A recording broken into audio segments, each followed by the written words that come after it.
महाराष्ट्र शासनाच्या वेगवेगळ्या योजना आहेत ते लोकांपर्यंत पोहोचत नाही, म्हणून आम्ही आजपासून सुरुवात केलेली आहे की जेवढ्या योजना आहे म्हणजे टेम्पो असतील, ते कार आहेत, भरपूर स्कीम आहेत, ते लोकांपर्यंत पोहोचली पाहिजे। आणि बँक आणि महाराष्ट्र शासन दोघे मिळून या योजना राबवतात आणि 0 इंटरेस्ट मध्ये लोकांना वाहन उपलब्ध करून देणार आहे। ज्या पद्धतीने आपण प्रयत्न करत असतात की अनेक लोकांमध्ये या योजना पोहोचाव्यात, अशा पद्धतीने तुम्हाला किती लोकांनी ह्याचा फायदा घ्यावा असं तुम्हाला वाटतंय?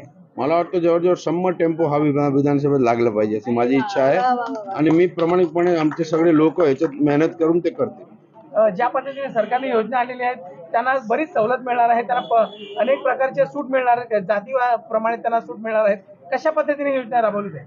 त्याचे सबसिडी वगैरे सगळे आहेत, ते कास्ट वाईज योजना आहेत, ते सरकारची योजना आहेत आणि हा सरकार महायुती सरकार काम करणारे सरकार आहे, तर लोकांपर्यंत पोहोचलं पाहिजे।